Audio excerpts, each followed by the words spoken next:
Can you guys see the screen? Yes, sir. It is there, but Yeah. it's not in the screen. I mean, the presentation. Yeah. Now it is in the full screen.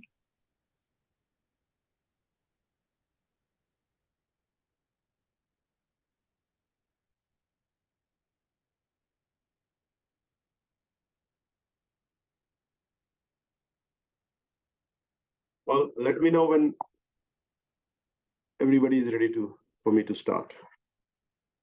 Right, sir. We'll just wait for one and we'll start. I can't hear you very clearly. You're cutting off. Oh, really? Is my voice not clear, sir? No, it is intermittently cutting off. Can you hear me smoothly?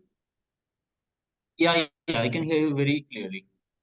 Yeah, so yours is not very clear, but maybe it's just a connection issue.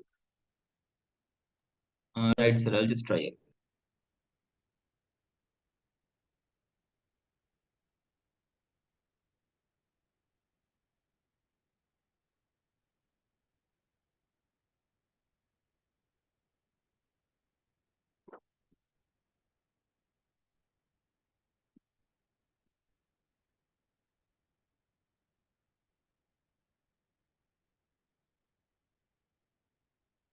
Hello. Am I audible clearly?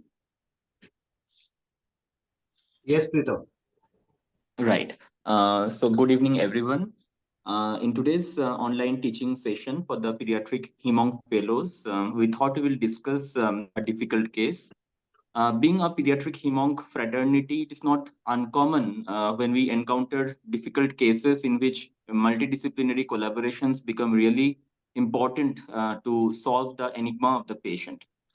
We are extremely fortunate today to have Dr. Rajinder Bajwa. Sir is the Associate Clinical Professor of Hematology, Oncology, and Bone Marrow Transplant at the Nationwide Children's Hospital, Ohio State University at US, to discuss with us a very interesting and interesting case in which there will be immunology, a malignancy, a histiocytic disorder, along with the bone marrow failure, everything in a same platter.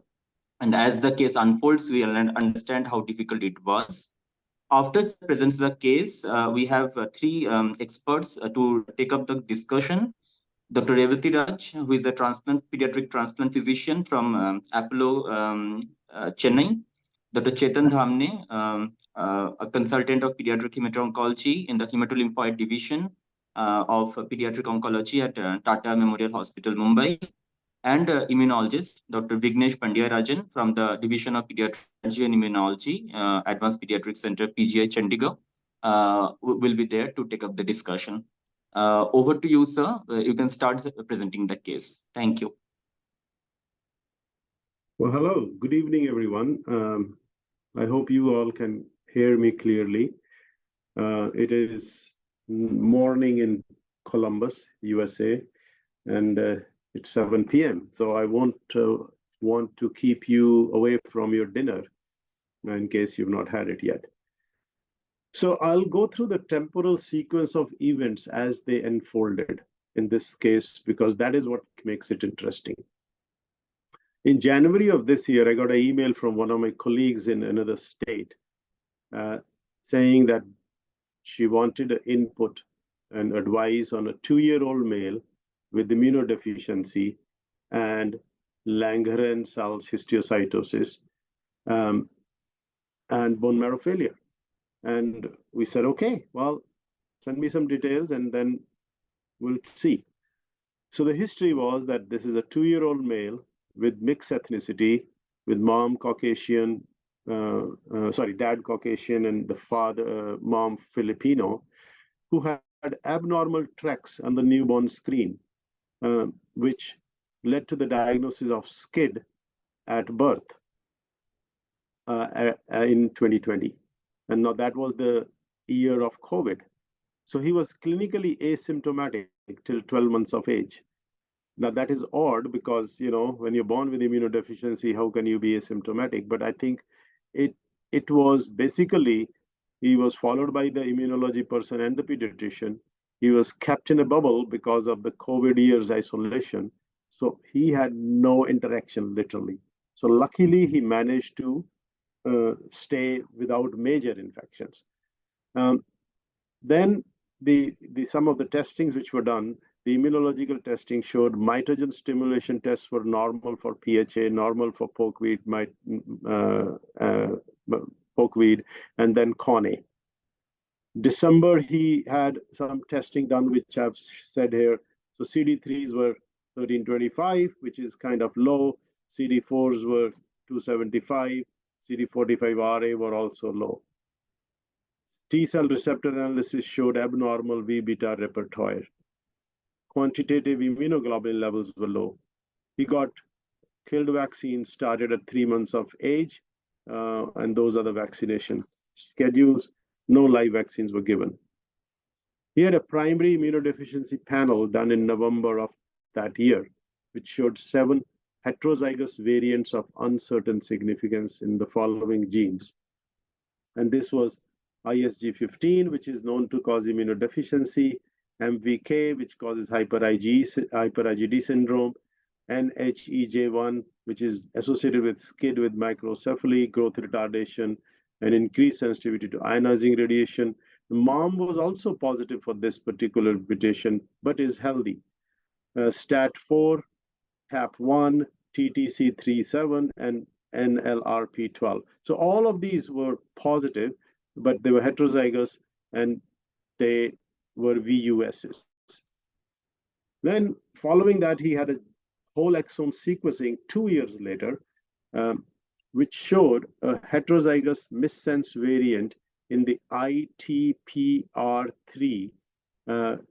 gene, and at this location, with this particular gene encodes the IP3 inositol 1,4,5 triphosphate, and a second messenger that mediates the release of intracellular calcium, which is essential for lymphocyte activation, especially T and B cells. And we'll talk about this later, so don't get hooked up to this too much. Now, this variant has occurred in de novo and was not detected in the parents. And it is a de novo gene mutation and most likely the cause of this immunodeficiency and hematological abnormalities. It is well known to be associated with peripheral neuropathy in the second decade of life. So this is what was found on whole exome sequencing in January of 22, so about 1.5 years ago. At 1 year of age, he presented with acute otitis media to the local pediatrician and oncologist, where a CBC showed white count 3.4, hemoglobin 5.9, platelets 82, and a 0 ANC, following which he was admitted. He had generalized lymphadenopathy, hepatosplenomegaly, and had conical teeth. CMV, IgG, and IgM were positive. A lymph node biopsy was done, which the local pathologist diagnosed as Rosai Dwarfman disease. And I must say over here that it is a type of histiocytic disorder. So that is what they diagnosed. They took a second opinion, which showed that, oh no, he has systemic atypical lymphohistiocytic disorder. And then it took a third opinion who said, oh no, he has Rosai Dwarfman disease. So when 2 out of the 3 people showed that it is RDD, they kind of leaned toward that diagnostic cause of his lymphadenopathy and hepatosplenomegaly. He had a marrow which was normal cellular, but 8% atypical cells, negative for malignancy, 18% B cells. So you started on treatment with dexamethasone, and this was mainly chosen because of the diagnosis of RDD. And after that, his cytopenias improved.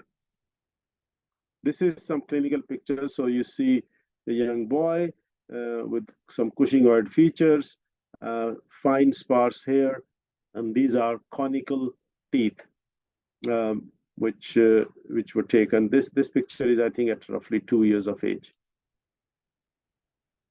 So in December 2021, he presented, at this time he was 1 year and 2 months of age, like 14 months. presented with facial nerve palsy, and a CT scan showed osteomastoiditis and tympanosclerosis.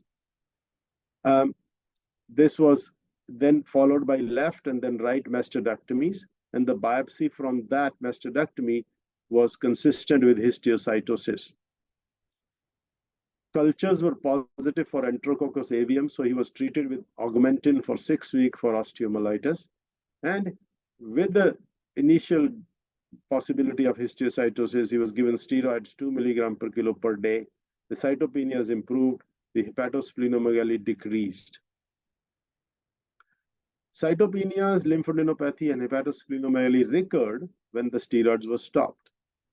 In May of 2022, so last year, summer, a biopsy of the lymph node was again done because he had again presented the recurrence, and this was again consistent with a histiocytic process. By this time, they thought, okay, maybe we should treat the histiocytosis more aggressively, and he was given clofarabine. We do know that clodarabine has been used for histiocytosis, but they gave him clofarabine, 2 courses with inadequate response. In July of last year, he was started on the LCH protocol with vinblastine and prednisone, as I mentioned here. He obviously started becoming more neutropenic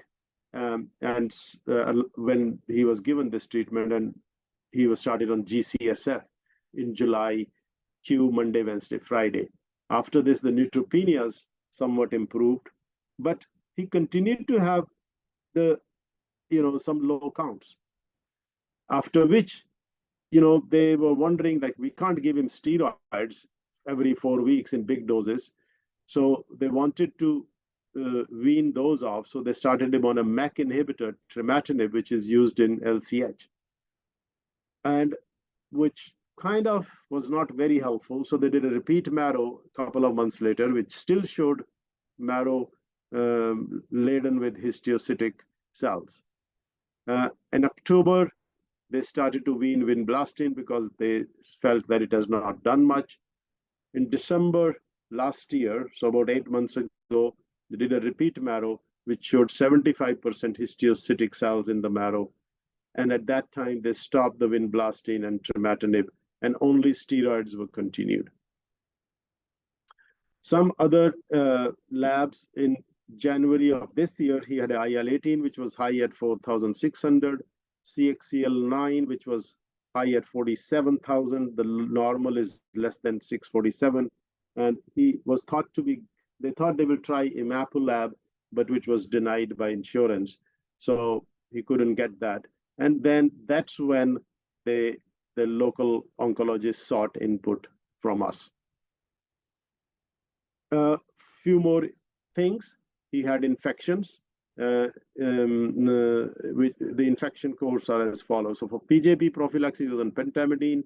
He was on fluconazole for fungal prophylaxis, levaquin whenever he was neutropenic.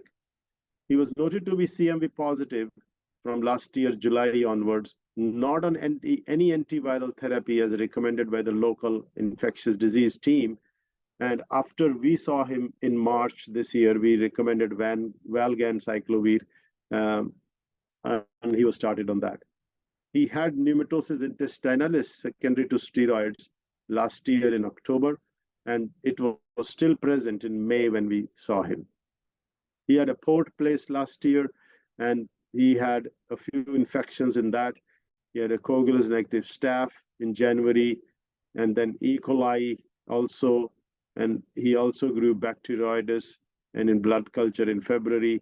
But the port was salvaged, it was treated with antibiotics, and the line did not need to be removed. He has history of delayed development. He's able to walk and has an hearing aid because he underwent the mastectomies and earlier, as I mentioned. These are his CMV numbers. So from last year, July onwards, 13,000, 3,000, 3,000, 1,000, 2,000, 6,000, 8. So all these variable from 1 to 13,000. In March of this year, we started valganciclovir, and since then the numbers were in the low hundreds. Family history: the father's first cousin is a daughter, first cousin's daughter, 20-year-old, had aplastic anemia diagnosed in the fall of last year, underwent a transplant last year. Sorry, fall of 2021, underwent a transplant in January 2022. Another first cousin, now 34 years old, has diabetes insipidus and was diagnosed at 1 year of age. There was a thought that there might have been histiocytosis, but don't know. So that's the only history family history available. So we saw him in March here, and we suggested to have a repeat marrow. And then the questions which came to my mind were, what is the connection between the immunodeficiency, which is proven that he has immunodeficiency? What is the connection between that and histiocytosis and bone marrow failure? And why has the histiocytosis been refractory to treatment? So those questions were key, like why is this happening? So in order to address some of those, we did, do a number of things. First, we got a CD52 testing on the marrow to see if we can use CAMPATH for the treatment of histiocytosis. We got some more immunological testing by our local lab-based immunologist, Dr. Roshni, and then second opinion on the pathology of all the original specimens and marrows. This was important because if there is a patient with Langerhans cells histiocytosis needs transplant, then it is important that the child is in VGPR, very good partial response, or CR before transplant. Because this was a study from Japan where they showed that reduced intensity and myeloablative conditioning patients, they similarly had both overall survival in the 56 and 66% and failure-free survival of 56%. However, disease status at transplant, the 6 patients with no evidence of disease or active stable disease experienced better outcome than patients who had unstable disease or active disease. So it means if you transplant a patient with histiocytosis who is not in CR or not in VGPR, then your chances of relapse are higher. So with that in mind, we were exploring as to what is going on. So the summary, this is the summary of that actually article, that disease state at the time of transplant was the most important prognostic factor. 5-year overall survival was 100% versus 54% if you are not in CR. Now, if you are CD52 positive, one can use CAMPATH for 1 to 2 cycles before taking to transplant. Unfortunately, our patient came back as CD52 negative. So, in summary, we have a patient with immunodeficiency from possible IPTR3 de novo mutation. He was well until 1 year of age because of isolation or strict isolation due to COVID imposed restrictions. He was diagnosed to have histiocytosis and is being treated and responds to steroid-based therapy, has bone marrow failure on GCSF. Now, again, the questions were immunodeficiency and HLH is a well-known combination that we know that many patients with immunodeficiency can develop HLH. But immunodeficiency and histiocytosis is not reported at all. What is the missing link and what is going on? And to further establish that missing link, we did some further testing, as I mentioned before. So these are the immunological testing, and I am not an immunologist. These slides are present for you to review, but here are some complicated T cell subset phenotypes where basically it shows that the patient has low CD8, low number of T cells. I'm not going to spend too much details on these because there is much more interesting data than just this particular one. Similarly, B cell phenotyping showed that this patient has low B cells. Healthy controls are given over here. And there is some CD19 dim and bright cells which were present. I'm going to present this now, and then I will ask you to maybe keep a snapshot of this in your mind. So basically, what this slide shows is analysis of the ITPR3 channels which regulate the calcium. Now, this on the left and right on the top are father and mother testing, where you see that the calcium flux in both parents is normal. However, this is the patient where this red line at the bottom tells that the calcium flux is decreased. Now, please don't ask me questions about the test, how this is done, because that is not my specialty. I'm just sharing with you a screen shared by the lab-based immunologist. So this is the calcium analysis of calcium flux testing. We will talk about it in the next few slides, how it is important.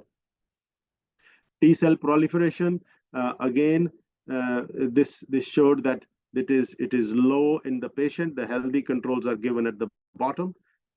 And so here is impaired proliferation T cell activation in the patient. So 2.3%, 17% more. It should be more than 19 and 20%. And similarly here. So how do I minimize this slide?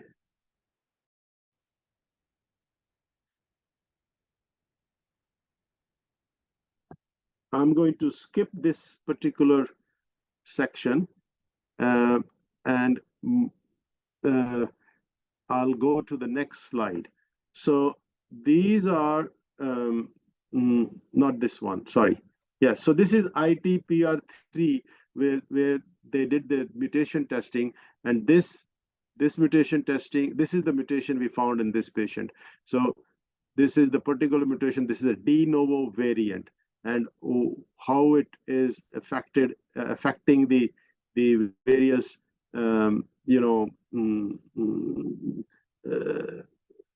functioning of the T and B cells that we will talk in the next few slides. Again, okay. So what is ITPR3? So the inositol triphosphate, these are channels for calcium flux in the cells. Now, there is a T cell receptor, and that is the B cell receptor. And these are the ORI1 receptors, and this is the IP3R channel. This is the plasma membrane on the top. So stimulation of T cell and the B cell receptors leads to recruitment of adapter and effector molecules, ultimately downstream effect on the inositol triphosphate, this one and this one. The stimulation of the IP3R3 leads to, now this is the endoplasmic reticulum. From the endoplasmic reticulum, calcium is released through these channels into the cytosol. So these orange dots which you see, that is the release of calcium through the endoplasmic reticulum into the cytosol. Now this calcium is very important for various functioning of the cell.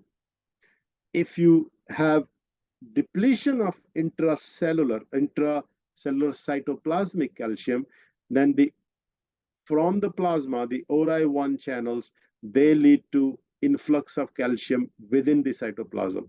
And then through STIM1 and STIM2, that is taken up into the endoplasmic reticulum. Now, low calcium within the cell leads to disruption of various functioning and of the NFAT and calcineurin channels, and then it affects the functioning in the nucleus. And as a result, the cell proliferation, the T cell and the B cell proliferation gets impaired. So this is how the ITPR3 channels work. And let's go. This is I think another slide which is depicting the same thing. When the calcium flux is impaired, ultimately it leads to, in a normal person, normal immune response, but if it is defective or impaired, this on the right side, then it leads to immunodeficiency. So in our patient, we have a T and B cells with mutant IP3R protein, which is leading to immunodeficiency.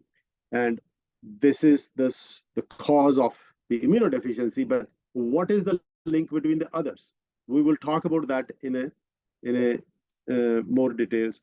Now, I think these are the same, some other slides depicting the same thing, and I will skip those because we have a lot of other slides to talk about. Okay, so next comes the pathology. So pathology reviewed the previous marrow and the lymph node biopsies, and they said that it's a 2-year-old boy with congenital immune deficiency, otitis media, atypical lymphohistiocytic proliferation, and peripheral cytopenias. So what are the findings? So this is the left mastoid, which showed lymphoid and histiocytic infiltrates, a slightly higher power, and now CD163 stain, which stains histiocytes. Obviously, this is heavily positive. Then CD3 stain, which stains T cells, very few B cells by CD79A. CD1A is negative. S100 is negative. So the interpretation was that this patient has CD163 positive, S100 negative, CD1A negative. So it is atypical lymphohistiocytic infiltrate, likely representing atypical immune response due to the underlying immune deficiency. And the patient, because the patient is S100 and CD1A negative, does not have LCH, does not have rosy dwarfment disease, in which both S100 will be positive and in LCH CD1A will be positive. So that was their interpretation. Then they did it from bone marrow from last year, and again, quite cellular marrow. Lymphoid and histiocytic cells are present. CD163 is positive. CD68 also is another histiocytic marker. CD3 is a T cell marker, is positive. CD20 B cell marker is negative. CD1A negative. S100 largely negative. CD52 for Campath staining is negative. So CD163 was the only one positive which stains histiocytes, which are normal cells, and therefore the patient does not have LCH or RDD based on the bone marrow testing. And this is a repeat marrow from March, again very cellular, increased number of lymphoid and histiocytic cells, tri-lineage hematopoiesis. However, increased areas of lymphocytes and histiocytes are present in some areas, and in fact, histiocytes are present. These are the big foamy histiocytes present. Lymphocytes are benign appearing. There is some plasma cells also noted. Again, more plasma cells. So CD163 positive. Lymphoid patches are mostly CD3 positive. Rare aggregates of B cells, S100 negative. So again, interpretation, atypical lymphohistiocytic infiltrate, likely representing atypical immune response due to an underlying immune deficiency, but no evidence of LCH or rosy dwarfment disease. So this is what was the interpretation of our pathologist. And sorry. Oops. I don't know what happened. Give me a second. Yes. So I'll stop here. Can you hear me?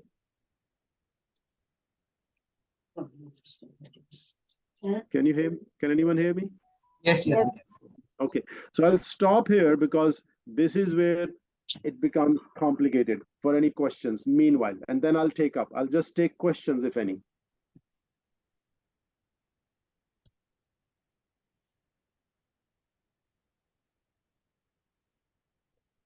No questions? Okay, well, we'll plod on. So summary. So we have a kid who was born with immunodeficiency, likely due to ITPR3 heterozygous mutation. This has not been reported before. ITPR3 mutation can cause impairment of the calcium flux from the endoplasmic reticulum into the intracellular cytoplasm. Sorry, did I hear something?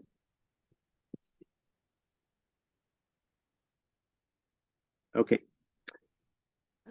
This leads to, I think there is some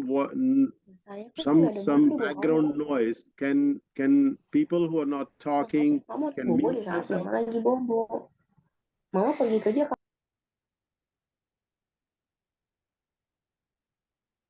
Thank you.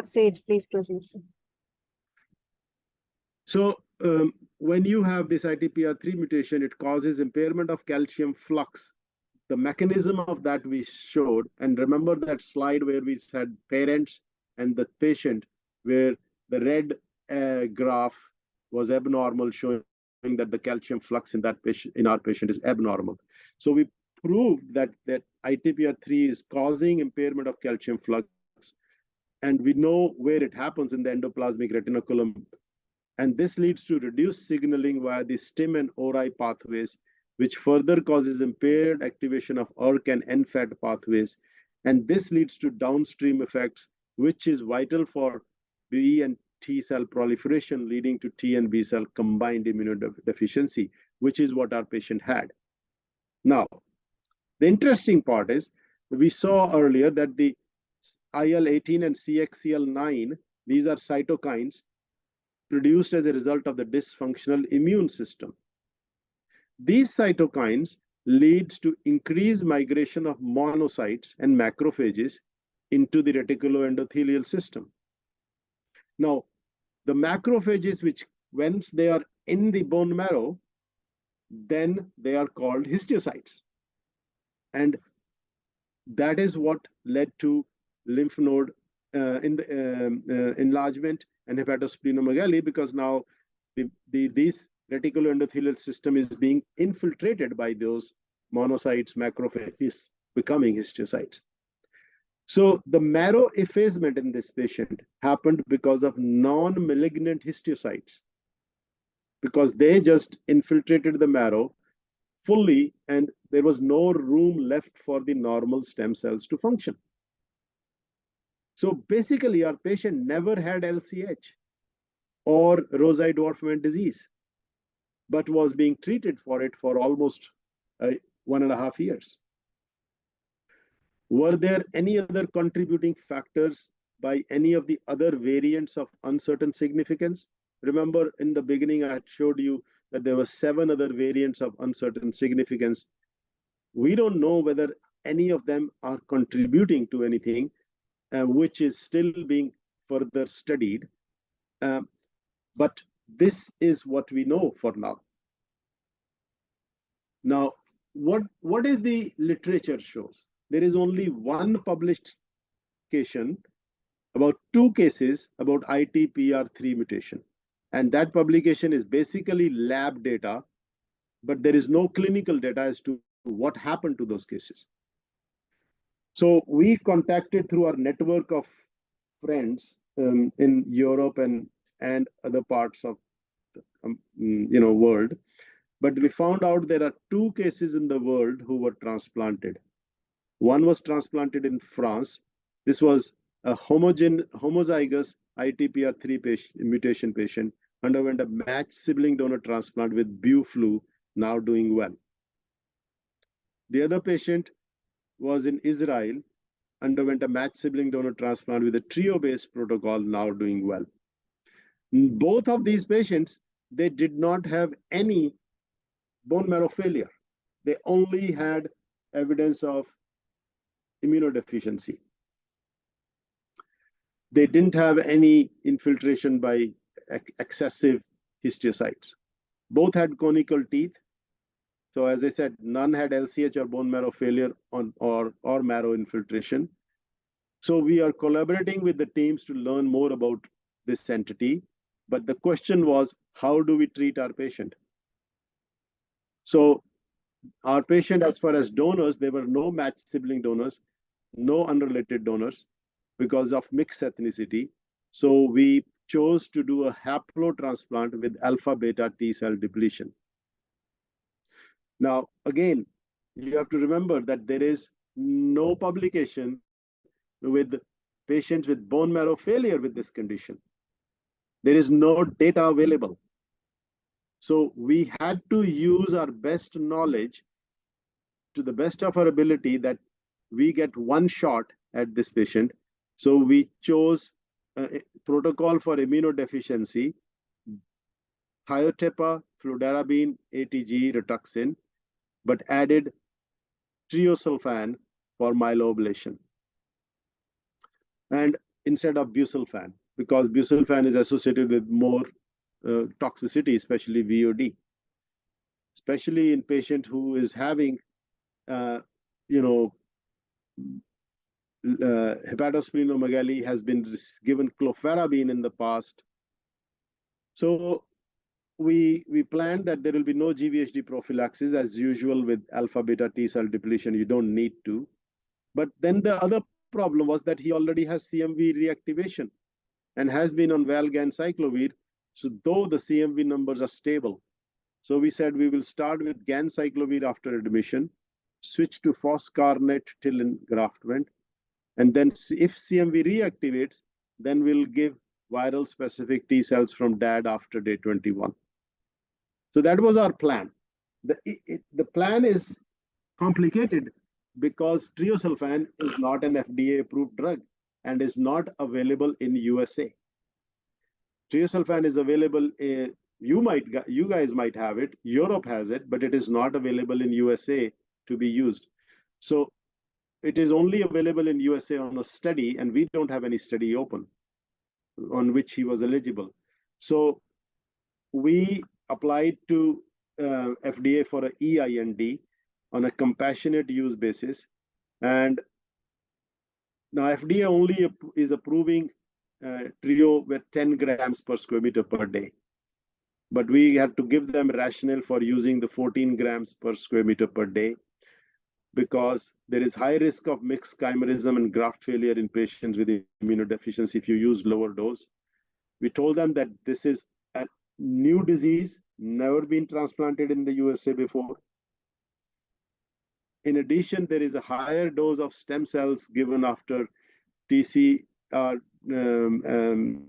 alpha beta T cell depletion and will decrease the risk of graft failure. So we gave them the rationales for why we need alpha beta T cell depletion. They finally approved the protocol. Then we got IRB approval. Then we got triosulfan in-house, and patient was admitted and underwent a transplant. And this was the protocol which we had. So admit, day -6, fludarabine trio, fludarabine trio, fludarabine trio. For fourth day, thiotepa, and ATG along with rituxan, stem cell infusion, alpha beta T cell depletion, and GCSF from day +5. Now, this is the post-transplant course. I'm nearly towards the end of my presentation. He got a higher dose of CD3 cells with the graft. So I knew that he's going to develop GVHD.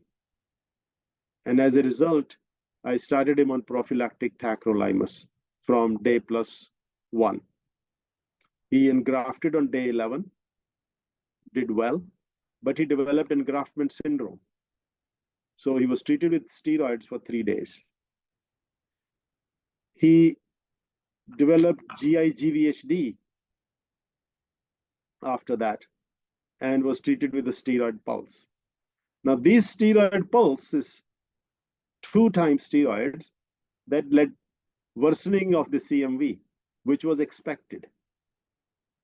So we had to do something about it. He was on ganciclovir, then foscarnet, and after he engrafted, we switched back to ganciclovir. But the CMV reactivation worsened because of the steroids we gave for engraftment syndrome and GVHD. So then what do? We had to give him donor-specific T cells from the dad. So viral-specific CMV stimulated T cells. So we did that.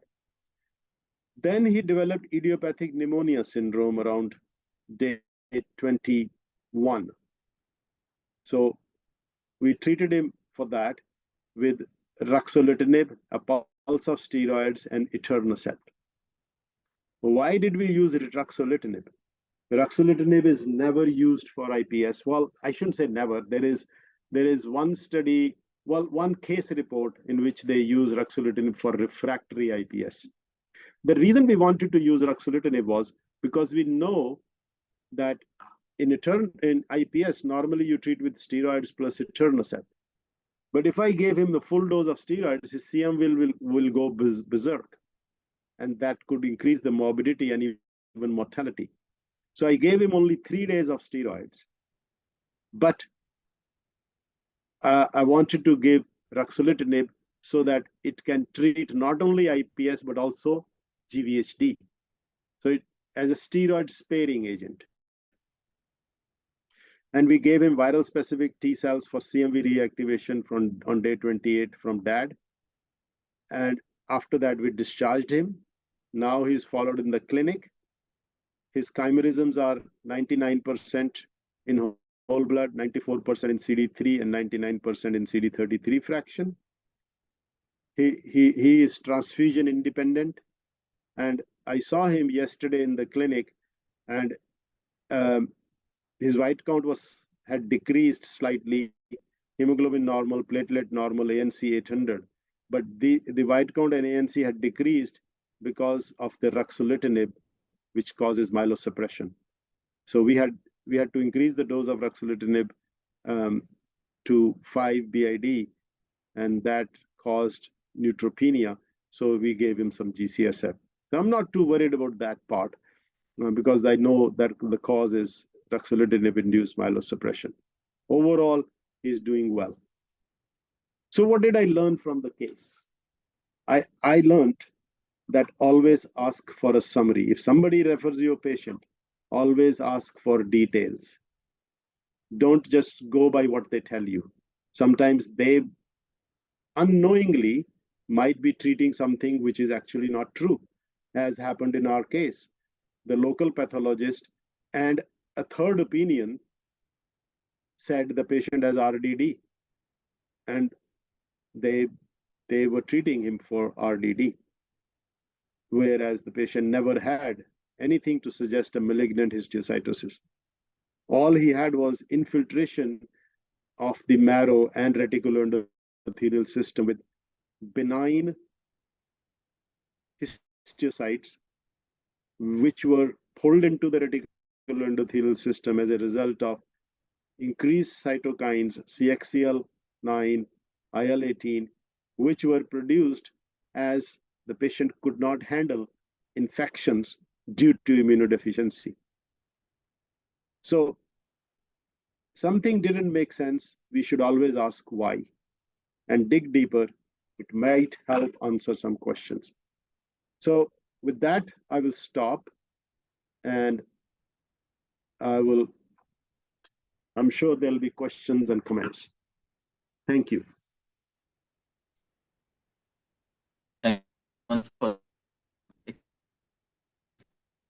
Pritam, we can't hear you.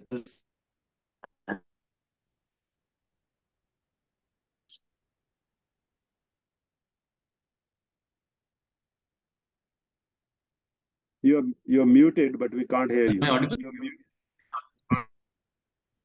You're audible, but very erratic.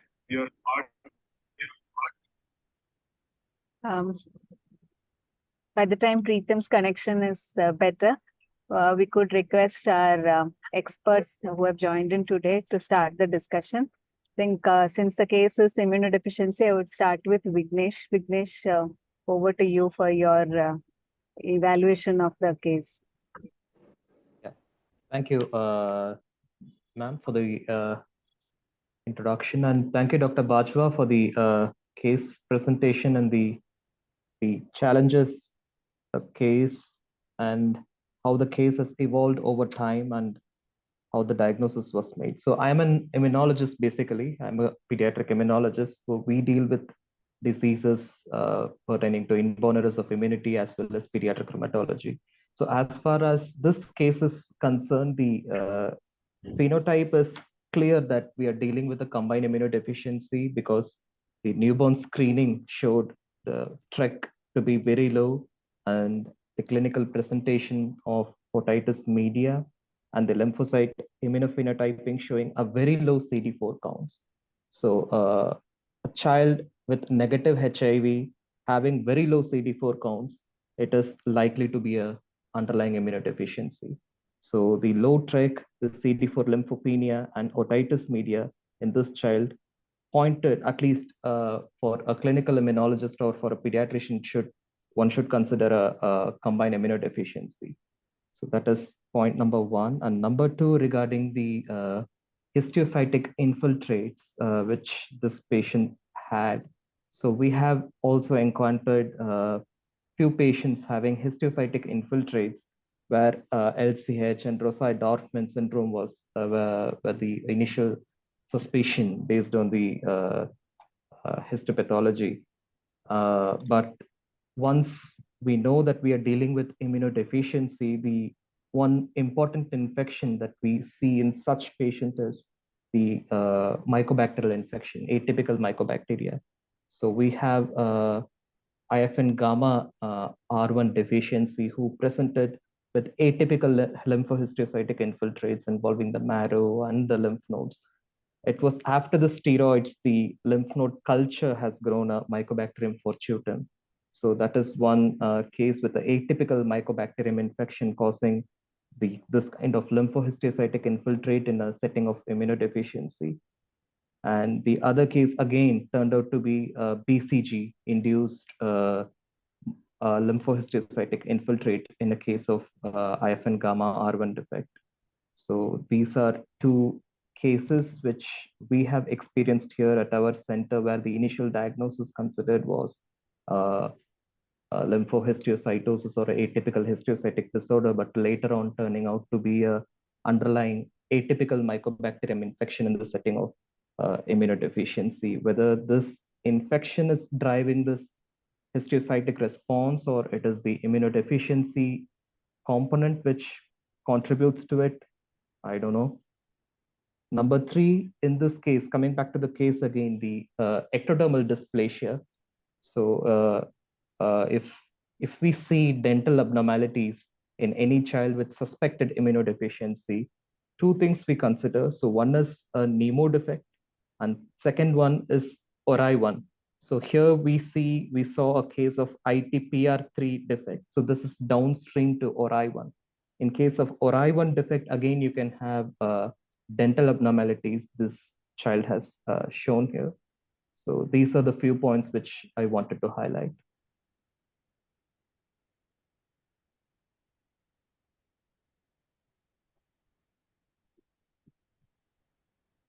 Thank you, Vignesh. So would you like, so that's something which I also had a doubt, whether, so in this case, other than CMV, would you look for other viruses or would you do a mycobacterial evaluation before you proceed? Yeah, so probably now, yes. So we will subject them for a AFP staining as well as for a mycobacterial PCRs to look for atypical mycobacterium or even BCG. And just for our the fellows who have joined, how would you differentiate, as in how would you look for BCG? Yeah, so BCG, you can differentiate if there is a history of localized BCGitis, and if you have dissemination, it is very easy clinically to identify disseminated BCG infection. But if you don't have a localized BCG site reaction, then based upon the morphology, you can have a suspicion if it is a short rod bacilli or a long slender bacilli, you can have some differentiation, but the exact the investigation of choice would be the PCR, the BCG specific PCR.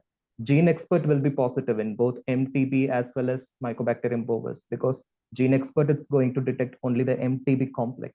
So MTB complex has Mycobacterium tuberculosis, BCG.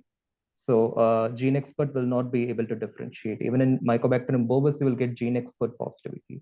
So if we have to really differentiate between Mycobacterium bovis and tuberculosis, one has to do a BCG specific PCR. For atypical Mycobacterium, it's very easy because gene expert will be negative, but you will see a lot of AFP, and culture is going to give you the diagnosis. Thank you. And Dr. Bajwa, we are discussing all this because all our patients get BCG before they come to us. So they all get it at birth. So I'm sure in US that's not the case, but all our immune deficient patients are given BCG and oral polio vaccine at birth, and we get to see a lot of complications because of that. So Chetan, regarding diagnosis of the histiocytic part of it. Can Yes, I sir? ask a question here? So that's a problem because those are live vaccines. And so what are the immunologists or clinical immunologists, I would say, doing to address this problem? Yeah. May I take up Dr. Bajwa and Dr. Neeta? Yeah, sure. Yeah, so I would say it is the local TREC screening in India, because any child receiving BCG, developing BCGitis, at least would go for an immunodeficiency screening. So we don't have a newborn screening here, and we don't have the screening tool in the newborn period to identify KID. So these children, generally they come up very late with the severe infection, and mortality rates are very high in our part of the country. If they're lucky enough to get diagnosed early, then they can be pushed for a hematopoietic stem cell transplant. And one of the earliest signs for severe combined immunodeficiency is the local BCG site reaction. So Vignesh, my question, I think, is partly unanswered still. I am from PGI, I'm from India. I know the culture that, yes, BCG and polio vaccination starts, at 3 to 6 months of life, but we do know that the kids with immunodeficiency should not get live vaccine. Yeah. Right? We agree. Yeah. So what are we doing to address that issue? Yeah, so anyways, BCG, it's a birth vaccine. It's universally given to all newborns. So short of newborn screening, I don't think we can prevent any child getting a BCG vaccine. But yes, if we have a family history, if we already have a child who has a known immunodeficiency, we always do advise them to avoid BCG vaccine in the subsequent pregnancies. And short of newborn screening, I find it very difficult how to address this. And the other important thing which I want to tell is, if they have not developed a disseminated BCG yet, and if they present with some other infection, and if they're on the way for a hematopoietic stem cell transplantation, we always initiate them on isoniazid and rifampicin so that they don't develop dissemination. Okay, thank you. Right. So may I now request Dr. Chetan Thamne to kindly give you a comment on the histiocytosis management in this given case. Yeah, so this is quite a unique case, and I'm sure you would have struggled to make a diagnosis for this case, but there are some pointers that would go against the diagnosis of Rosé Dorfman in this case. Firstly, the age group is quite odd. It's quite young for this patient. The patient is quite young to develop RDD. Then RDD, generally what we see in children is generally they will have massive cervical lymphadenopathy. And this patient did not have any lymph node enlargement. There was some hepatosplenomegaly, but I will correct you here. This patient had massive hepatosplenomegaly and massive lymphadenopathy. This patient did have. Okay. No, So, I mentioned that in the beginning. okay, sorry, then I missed that. Okay, so then definitely that is one thing that other than the age, if there was lymphadenopathy, then that would certainly make it a little more complicated to arrive at a diagnosis. And RDD could definitely be a differential in this case based on the clinical features.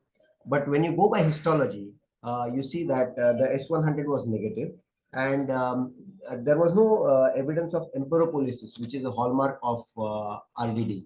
So that you saw so many histiocytes, but there was no evidence of emperipolysis. Then that is something that would be a question mark, or that is something that should have at least raised a suspicion that you should consider an alternative diagnosis in this case. So that is something that I would think of in this case. But again, this patient had received some sort of immunosuppression, because of which the patient felt a little better.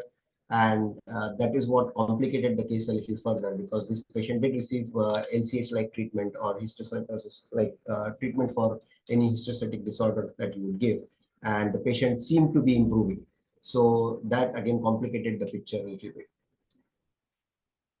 So that is what I would like to say from my point of view. But again, one thing that I was initially thinking of when you presented the history was like, was it presenting like a myeloproliferative disorder? Because only one lineage was expanding while the other cells were diminished. So that was one thing that I was initially thinking, but as you presented, that thought went away.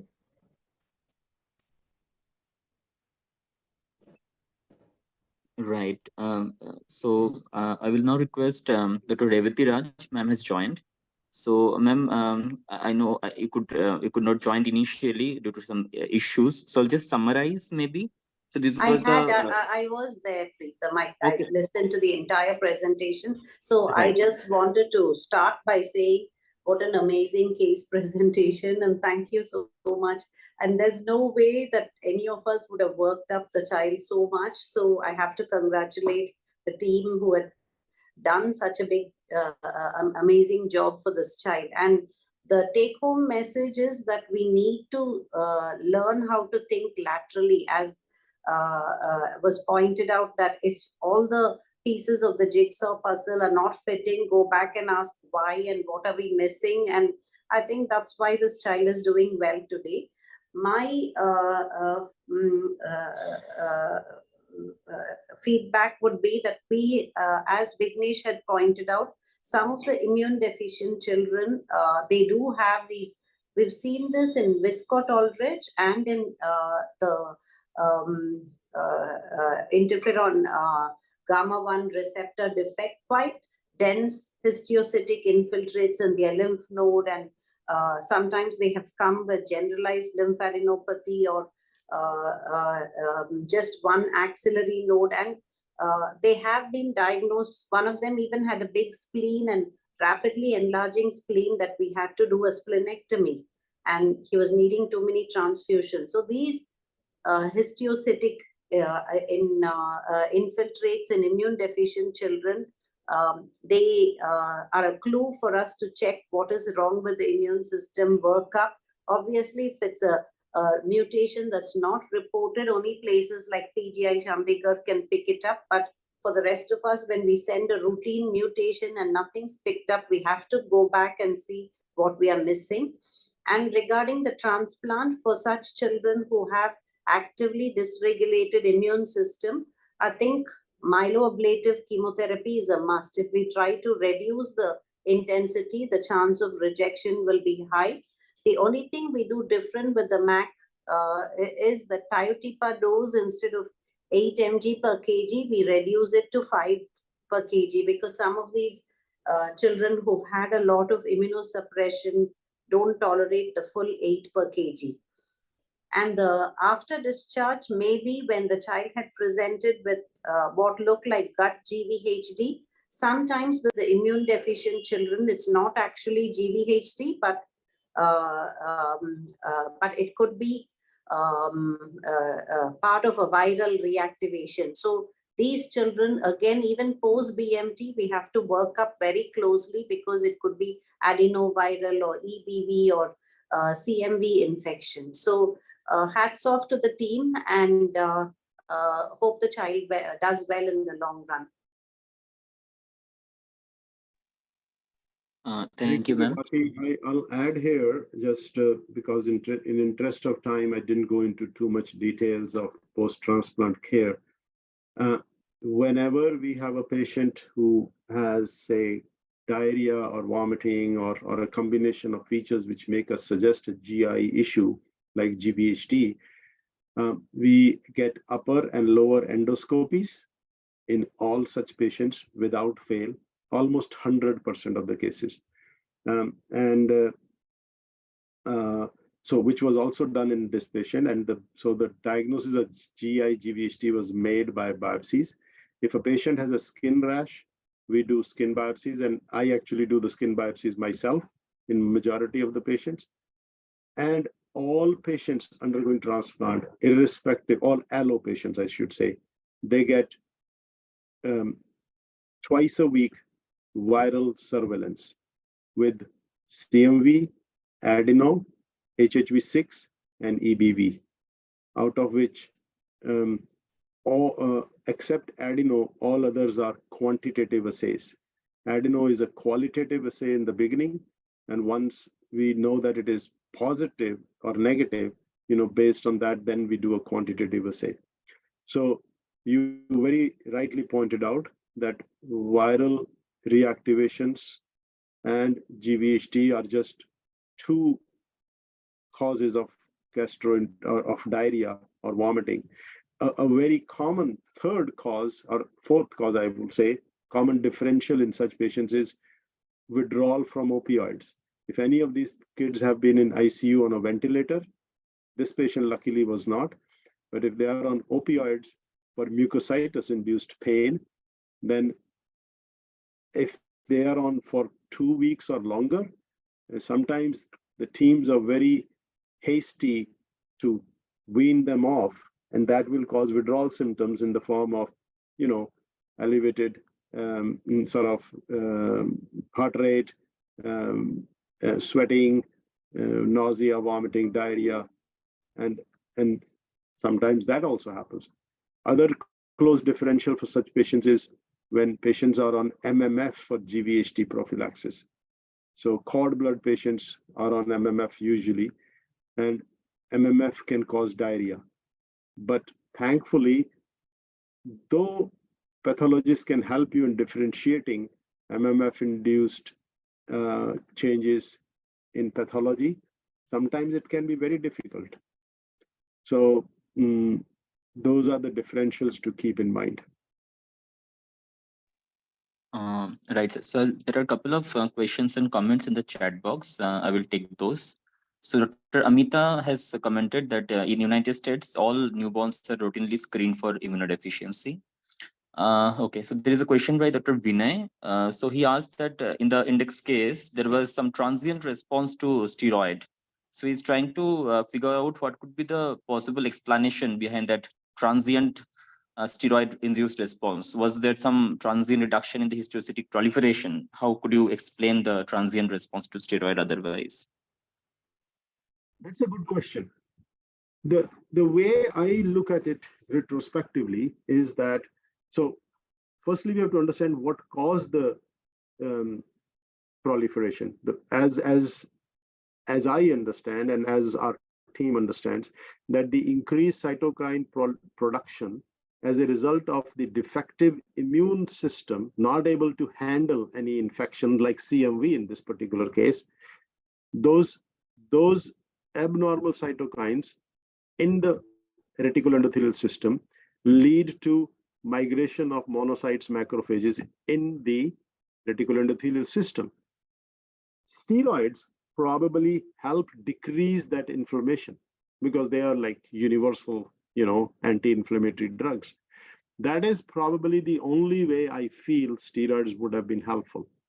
And if once that inflammation is decreased, or they help decrease the production of those cytokines, then there is less migration of those macrophages into the reticuloendothelial system, which led to decreased effacement of the bone marrow and maybe improvement of counts as a result.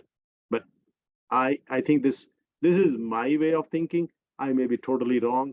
I'm sure there would be another explanation which many of you might have, and I'd love to hear if you have that. Right. I will take the next question by Dr. Krunal. So he asked, what was the chemotherapy that the child received before you took the child to hematopoietic stem cell transplant in order to achieve CR? I think you told clofarabine and trametinib-based regimens were used. If you can just reiterate again, sir. So Krunal, I'm sorry, but I think you might have perceived. Because we clarified and we found out that the patient does not have LCH or histiocytosis. So the patient does not have a malignant histiocytic disorder, nor the patient has LCH. Therefore, there was no need. That terminology did not matter that this patient needs to be in CR because the patient doesn't even have that disorder.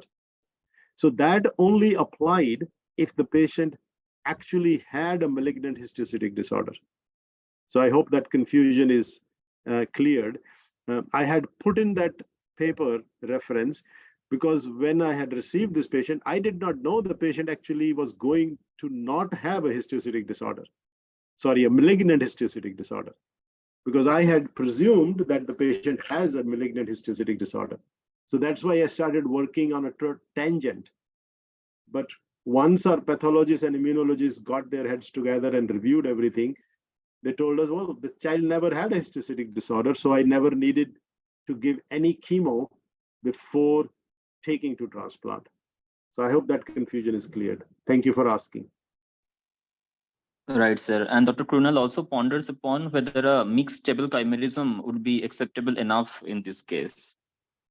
Oh, okay. So that, yes. So this patient, as you saw, the chimerism, the CD3 chimerism was 94%, which is below 95, which technically one can say this is mixed chimerism, right?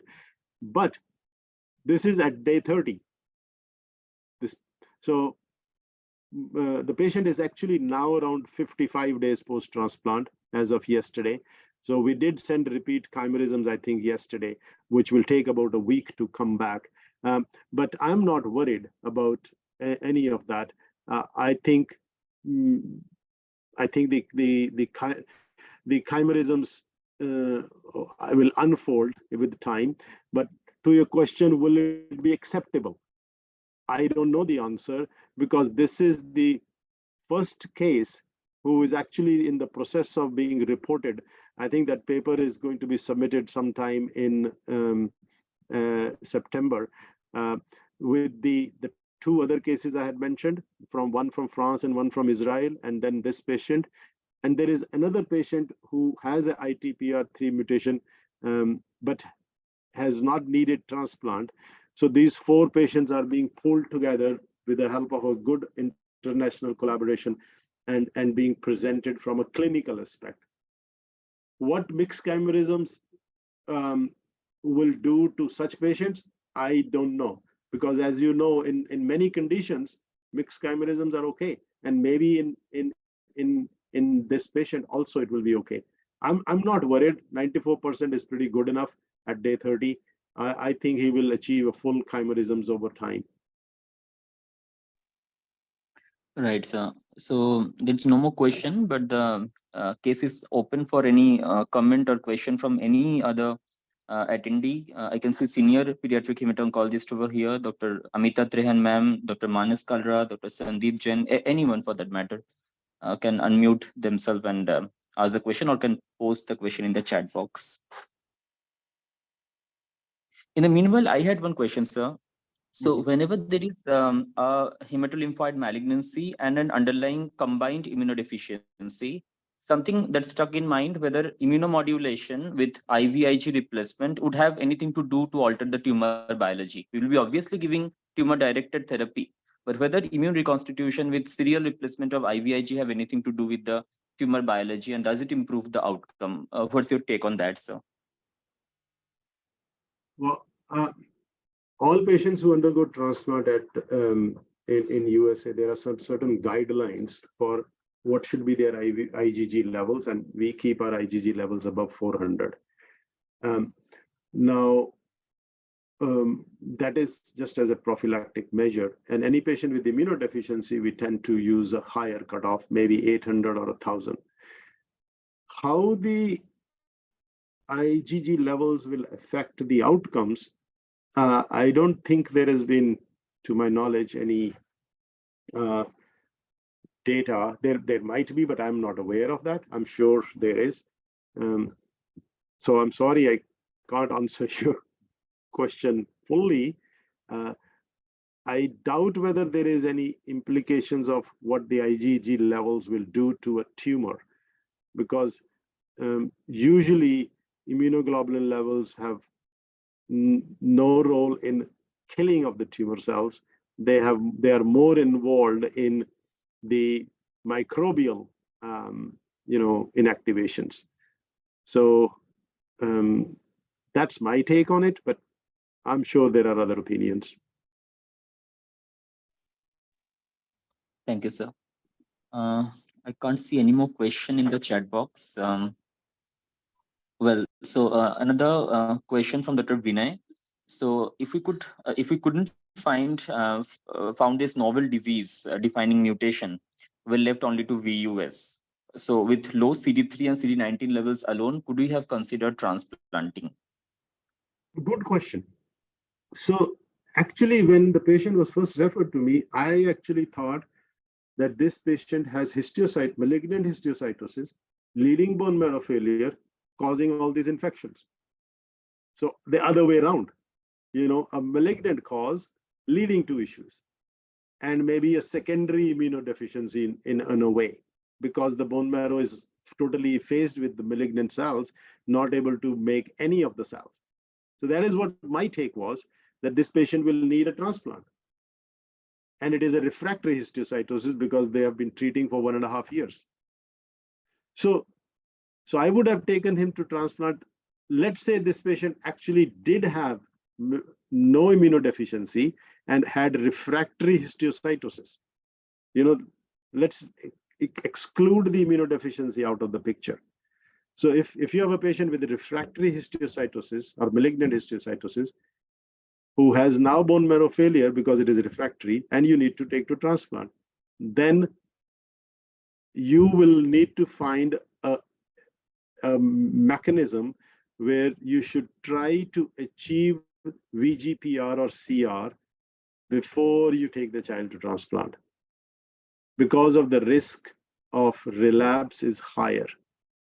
And hence you have to then think out of the box with agents like Campath, if CD52, if they are positive for CD50, if the histiocytes are positive for CD52. And there is actually a lot of data in the literature on PubMed. If you search, some people have used that to actually induce remission before they take to transplant. So I hope I understood correctly your question, Vinay, and answered it. Right. Yes, confirmed. Okay. So I think we did. Hello. Yes. Hello. So is the compulsory screening for the PID available in India? So only the awareness of the pediatrician, which depend upon the where from he trained or how much he have exposure. So that only makes the possibility of early identification of the immunodeficiency. So just like when I come from the PG in the Jodhpur, the one child come with the lymphadenopathy, he go to surgeon, they start planning to operate it, even transfusion and everything. He have typical book picture of PID. Then the patient come to me and I refer the immediately and within 24 hours to PGI, and we remain there for 3 months and diagnosed by the Dr. Vignesh and team. So only awareness by the pediatrician and pediatric surgeon for any early detection, just like absolute lymphocyte count and BCG, that make the early diagnosis and treatment plan as a pediatrician. So we need to sensitize the pediatric community as much as possible for early pickup. I think you made a very valuable comment, and there is no doubt about that. I fully agree with you. So we'll take a last question. So this is by Dr. Ajita, that could cord blood absolute lymphocyte count be helpful as a screening modality for SCID?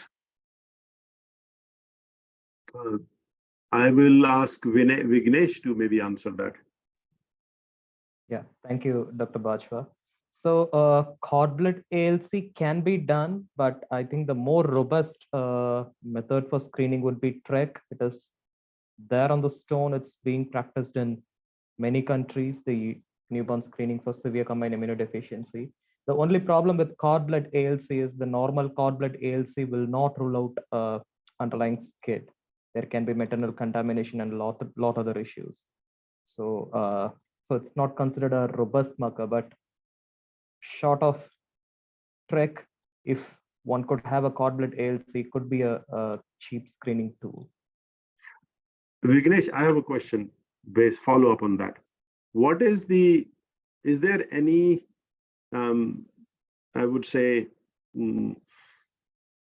inclination, thought process, or movement to do TRECs in India? Yeah, I know I don't know whether it is there or not. So it's in pilot stage, being done as a part of research project in India.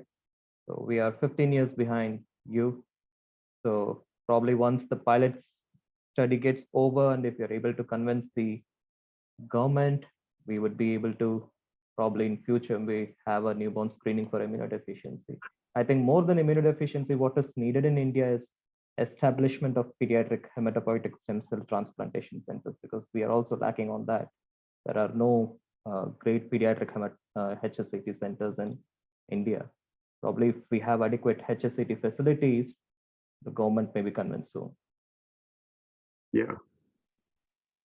Well, great. Nita has made a very pertinent comment that as we don't have universal newborn screening for SCID, it is probably good to check absolute lymphocyte count in the newborn babies before you give the BCG vaccination. That could be something practically adopted.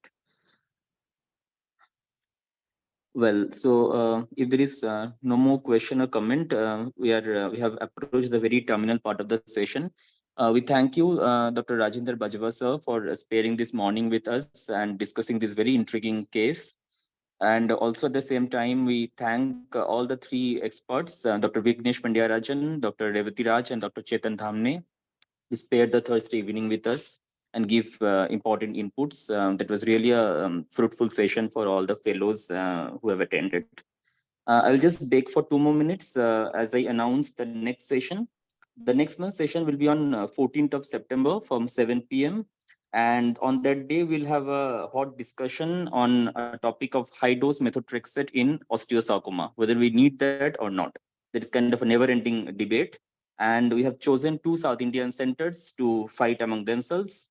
Dr. Ricky John from Christian Medical College, Vellore, will vouch for high-dose methotrexate-based regimen.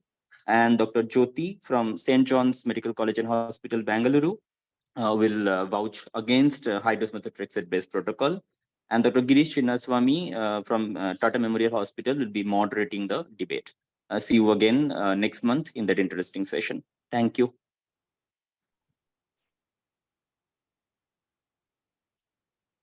Thank you all. Bye-bye. Have a good evening. Thank you, sir. Bye-bye.